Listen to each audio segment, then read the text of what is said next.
Pourquoi, dans les Antilles, chaque occasion semble devenir une fête?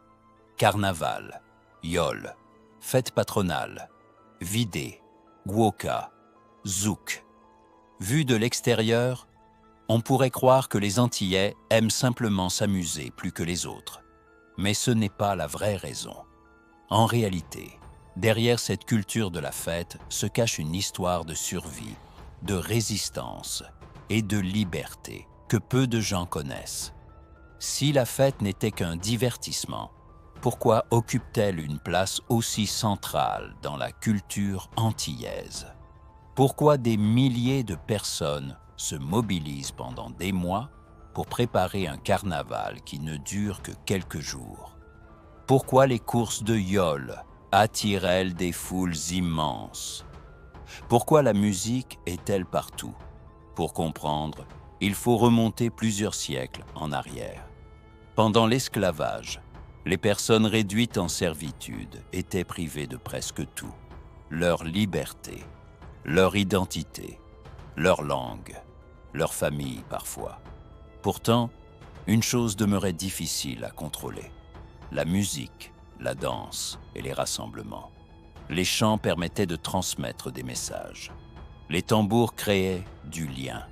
Les célébrations devenaient des espaces où l'on pouvait, pendant quelques heures, retrouver une part d'humanité. Ce qui ressemblait à une simple fête était souvent une forme silencieuse de résistance. Beaucoup pensent que le carnaval est simplement une tradition festive, mais son histoire est bien plus complexe. À l'origine, les élites coloniales organisaient leurs propres bals masqués. Après l'abolition, les populations antillaises se sont réappropriées ces célébrations. Elles les ont transformées.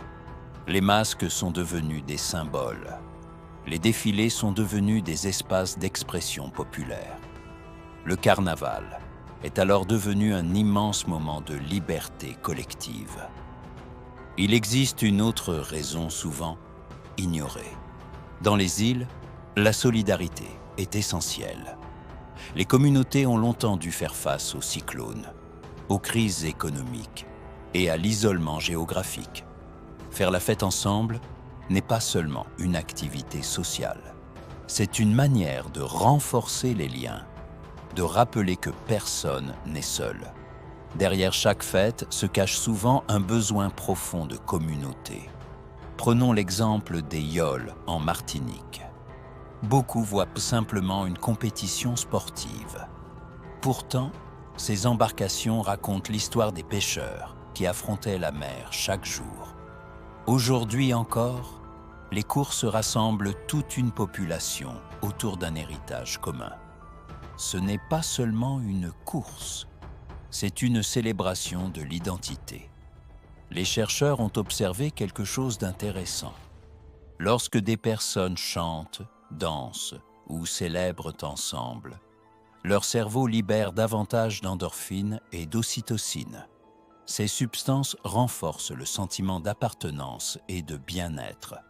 Autrement dit, les fêtes ne sont pas seulement agréables, elles renforcent biologiquement les liens sociaux. Et dans les Antilles, cette tradition collective existe depuis des générations. Alors, pourquoi les Antillais aiment-ils autant la fête? Parce qu'au fil de l'histoire, la fête est devenue bien plus qu'un simple moment de divertissement. Elle est devenue un langage, une mémoire, une résistance, une façon de transmettre une identité, une manière de rester unis. Quand un Antillais danse dans un carnaval, chante lors d'une fête locale ou encourage une yole en pleine mer, il célèbre aussi une histoire vieille de plusieurs siècles. Et c'est peut-être cela, le véritable secret de la fête antillaise. Et toi, quelle tradition antillaise te fascine le plus? Le carnaval, les yoles, le gwoka, le zouk ou les fêtes patronales? Dis-le-moi dans les commentaires et abonne-toi pour découvrir les histoires cachées derrière les cultures antillaises.